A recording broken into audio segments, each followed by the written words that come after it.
तो आज की इस वीडियो में बात करने वाले हैं आप सभी बच्चे जो भी बच्चे देखिए यूए सेमेस्टर 2 सेशन 22-26 में पढ़ रहे हैं। तो आप सभी बच्चों का देखिए जो परीक्षा होगा उसमें देखिए बहुत सारे छात्र छात्राएं फेल होंगे। कारण क्या है ये बताऊंगा। सेमेस्टर 2 के सिलेबस में देखिए बहुत बड़ी गड़बड़ी है और आप आर्ट्स बैकग्राउंड से बिलोंग करते हैं, साइंस से बिलोंग करते हैं, कॉमर्स से बिलोंग करते हैं, इससे कोई भी दिक्कत वाली बात नहीं है।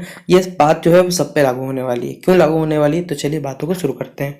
देखिए क्या है हमारे पास, सबसे पहले तो ये टेलीग्राम ग्रुप का लिंक रहा और ये ग्रुप आप ही लोग के लिए बनाया हुआ है जिसमें लगभग शायद 3000 लोग जुड़ चुके हैं लगभग।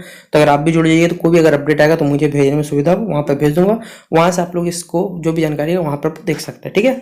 अब इसके बाद देखिए क्या है, एक सेशन मैंने बहुत पहले किया हुआ था, बहुत पहले नहीं, जहाँ तक 6 दिन पहले का सेशन है मेरा, जहाँ पर मैंने आपको बताया था बीबीएम की यूनिवर्सिटी धनबाद 10 मई बड़ी अपडेट देख सकते हैं, लिखा हुआ है यूए सेमेस्टर 2 एग्जाम पैटर्न बड़ा बदलाव। और ये 6 दिन पहले का मैंने आपको न्यूज़ पढ़ाया था और यही न्यूज़ देखिए क्या है हमारे पास कि बीबीएम क्यू यूए सेमेस्टर 2 के 2 पेपर में पूछे जाए ऑब्जेक्टिव प्रश्न मैंने आपको बताया था। जहां पर 2 पेपर का नाम था हमारे पास, एक mathematical and computational thinking analysis और दूसरा जो पेपर था हमारे पास ग्लोबल सिटीजनशिप एजुकेशन, ठीक है। ये 2 पेपर था, ये 2 पेपर जहां पर हमारे पास ऑब्जेक्टिव आने वाला है। ये तो उस दिन का जानकारी था। आज की जानकारी क्या है तो चलिए वो बताता हूँ आपको, इसी से जुड़ा हुआ देखिए वो बात है। देखिए ये है आपका मैथमेटिकल वाला paper, mathematical and computational thinking analysis, subject code CC5, ठीक है। आप देख पा रहे होंगे, देखिए ये मैं आपको दिखा देता हूँ। ये जो सेशन है हमारे पास, ठीक है, सेशन बोला बच्चों, आप देख लीजिए ये हमारे पास सिलेबस है, ठीक है। सिलेबस में यूनिट 1 से 2 क्वेश्चन आने वाला है और यूनिट 2 से हमारे पास 2 क्वेश्चन आने वाला है और यूनिट 3 से इसी तरह 2 क्वेश्चन, यूनिट 4 से हमारे पास आने वाला है 3 क्वेश्चन, ठीक है। और ये आप बता दीजिए जरा सा, अगर ये सब्जेक्ट अगर ऑब्जेक्टिव होता तो 2 क्वेश्चन किस प्रकार से आता, आप खुद बता दीजिए।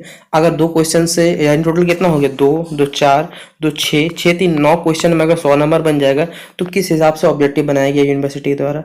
तो आप खुद देखिए यूनिवर्सिटी के द्वारा इतना बड़ा गलती क्या हो जाता है। पहले बोला जाता है सिलेबस जो होगा वो आपका, वो सिलेबस आपका सब्जेक्टिव पैटर्न पे होगा, लेकिन अभी बोल दिया जा रहा है कि आपका जो एग्जाम होगा वो ऑब्जेक्टिव पैटर्न पे होगा। तो किसी भी हालत में देखिए इतना बड़ा जो सिलेबस है उसमें से 9 क्वेश्चन तो आएगा नहीं। अगर ऑब्जेक्टिव पूछेगा तो मिनिमम चलिए 1 क्वेश्चन 2 मार्क्स के मान के चलेंगे तो 50 क्वेश्चन इनमें से निकालना पड़ेगा। तो यूनिवर्सिटी वाला किस हिसाब से देखिए इन क्वेश्चन को डिजाइन किया हुआ है। तो ये तो पहले रहा मैथ का सिलेबस। एक और दिखाता हूँ आपको सिलेबस। देखिए ये जो सिलेबस है वो सेमेस्टर 2 का सिलेबस है केमिस्ट्री ऑनर्स वाला का, ठीक है। ये सिलेबस मैंने ग्रुप में डाल दिया, टेलीग्राम ग्रुप में, जहाँ पर जुड़ जाइएगा। तो जो बच्चे नए जुड़े हैं मुझे मैसेज कर दिए पर्सनल जाके, मैं आपको भेज दूंगा। क्योंकि यूनिवर्सिटी वालों ने देखिए सेमेस्टर 2 का जो नया सिलेबस है वो आज अपलोड नहीं किया और बहुत से बच्चों को मालूम भी नहीं है। तो केमिस्ट्री के जो भी बच्चे टेलीग्राम ग्रुप पर नहीं जुड़िएगा तो मुझे मैसेज कर दीजिएगा, वरना प्रीवियस जो बच्चे वो बेसिकली ऊपर जाइएगा तो आपको सारा का सारा सिलेबस मिल जाएगा और ये पूरा सेमेस्टर 2 का सिलेबस आपको यहाँ पर मिल जाएगा, ठीक है। ये सेमेस्टर 2 का सिलेबस रहा। इसके बाद हमारा जो पेपर है ग्लोबल सिटीजनशिप का, वो सिलेबस आपको दिखाता हूँ। देखिए ये है आपका syllabus global citizenship education and education for sustain development. आप पढ़ लीजिए जरा सा। यूनिट 1 है हमारे पास ये ग्लोबल सिटीजनशिप वाला, यूनिट 2 है सस्टेनेबल डेवलपमेंट सतत पोषण विकास, ग्लोबल इशूज है, सस्टेनेबल इशूज है, ग्लोबल पॉवर्टी है, थर्ड यूनिट हमारा इनइक्वलिटी सोशल चेंज है, globalisation and citizenship education culture हो गया, ये चौथा यूनिट हो गया। और यूनिट 5 हो गया global political issue and CC, ठीक है। ये 5वां रीडिंग है। अब आप इनके जो बुक का नाम है, जो सजेस्टेड रीडिंग क्या रहता है, आप बुक का नाम पढ़िए ना। एक भी राइटर आपको अगर इंडियन मिलेगा तो पता चलेगा, टी पॉथेस्ट स्प्रिंगर पब्लिकेशन, ठीक है, हार्वर्ड यूनिवर्सिटी प्रेस का बुक है। दूसरा देखिए राउमैन एंड लिटिलफील्ड। अगर इतना सारा बुक का कंटेंट अगर बच्चों के पास ही अवेलेबल रहता तो फिर बच्चे पढ़ते क्यों। और आप मुझे बता दीजिए इन सब जो आपका सिलेबस दिया हुआ है इन सब से कहाँ पर ऑब्जेक्टिव मिलेगा, आप बता दीजिए ना। इंटरनेट में आपको कहीं अवेलेबल मिलेगा ना कहीं। तो इसमें से जो ऑब्जेक्टिव सवाल पूछा जाएगा आप खुद बताइए, क्योंकि कुछ क्वेश्चन बन सकते हैं मैं नहीं बोलूंगा, लेकिन सारा का सारा बन पाएगा। ये जो पेपर होना चाहिए था वो एग्जाम में होना चाहिए था सब्जेक्टिव पेपर। सब्जेक्टिव पेपर होता तो बच्चा इसमें लिख पाता।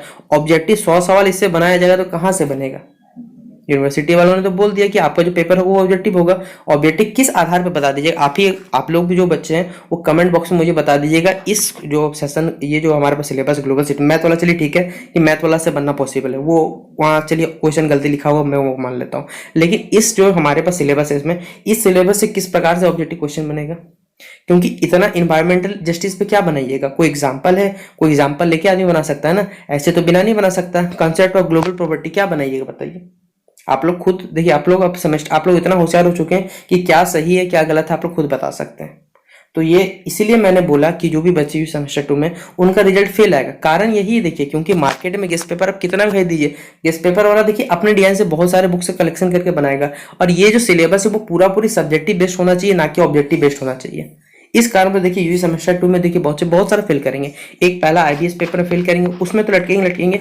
एक दूसरा पेपर जो होगा वो ग्लोबल सिटीजनशिप में लटकेंगे, क्योंकि देखिए मैथ वाला पेपर बेसिकली मैं पढ़ा दूंगा, मुझे कोई दिक्कत नहीं है। लेकिन ये जो पेपर है, क्योंकि इसमें बनने वाला क्वेश्चन आप खुद बता दीजिए ना कि अगर ये कह सकते हैं अगर ऑब्जेक्टिव बनेगा तो आप लोग मुझे बता सकते हैं। और सबसे जरूरी बात एक और बता देता हूँ आपको। देखिए, एक जरूरी बात आप सभी बच्चों के साथ में मुझे साझा करनी थी। देखिए, मैंने जितना भी अभी तक ये सेमेस्टर 1 का रिजल्ट के बारे में वीडियो बनाया, आपको देखिए उसमें कोई ना कोई जानकारी जो दी है। बहुत सारे बच्चे ऐसे हैं ना जो कमेंट करते हैं कि सर फालतू में आके मत कुछ बोला करिए। भाई, मैं आपके लिए आ रहा हूँ। मैं पहले बता देता हूँ, मेरे पास खुद का लाइफ आगे का झंड है, तो आपको क्या कर दूंगा बताइए। तो मैं खुद के लाइफ से परेशान हूँ, फिर भी आप सही बच्चों को देखिए समय देता हूँ ताकि आपके पास सही इन्फॉर्मेशन पहुंच सके। अभी जो ये बेसिकली मैंने सोचा था कि आज से बताया था आपको कि मैं मैथ वाला पेपर जो है वो आपका उसमें कुछ लेक्चर रिकॉर्ड कर दूंगा। लेकिन कुछ बच्चों के ऐसे कमेंट देखे कि मेरा मूड खराब हो गया, मैंने कोई video lecture basically lecture record करने का मूड ही नहीं किया। क्या करूँ रिकॉर्ड करके? ऐसे बच्चे दो चार होते हैं जो कमेंट कर देते हैं, जिससे एक तो खुद की लाइफ से परेशान हूँ, ऊपर से ऐसे कमेंट आता है जिससे से दिमाग और खराब हो जाता है। इसलिए मैंने मैथ के लेक्चर भी आपसे बच्चों रिकॉर्ड नहीं कर पाया। और ऊपर से ये जो सिलेबस है, आप लोग खुद बता दीजिए कि इस सिलेबस का अगर मैं गलत हूँ, आप लोग का जरिए आप लोग वीडियो देखिए सुनिएगा, तो आप लोग का जो बच्चा नहीं पढ़ता उसको कोई फर्क ही नहीं पड़ता। उसको सब्जेक्टिव है ऑब्जेक्टिव है, उससे तो चोरी करके लिखने से मतलब है, उससे उसको क्या फर्क पड़ता है कि क्या सही है क्या गलत है। तो जो भी बच्चे देखिए ईमानदार है, सुनने के इच्छुक है, वो आप लोग बता दीजिए कि क्या सही है क्या गलत है। ये सब्जेक्ट जो होना चाहिए वो सब्जेक्टिव होना चाहिए, ऑब्जेक्टिव होना चाहिए। और ये वीडियो अगर नहीं पसंद आता है, मैं खुद बोल रहा हूँ, आप लोग डिसलाइक कर दीजिएगा, कमेंट सेक्शन में लिख दीजिए कि सर ऐसा फालतू वीडियो मत लाइए, मैं खुद डिलीट मार दूंगा अभी कभी। एक कमेंट अगर ऐसा आता मैं वीडियो डिलीट मार दूंगा, मुझे कोई दिक्कत नहीं होगी। मैं वीडियो बनाना देखिए ऐसे भी कम कर रहा हूँ, क्योंकि इस तरह का नेगेटिव अप्रोच देख के देखिए कभी भी कह सकते हैं किसी का भला नहीं हो सकता। ठीक है, तो ये कुछ बातें थी जो मैंने आपको बोल दी। आशा करूंगा कि मिलते हैं नेक्स्ट वीडियो पर। ठीक है, bye, best of luck for your future.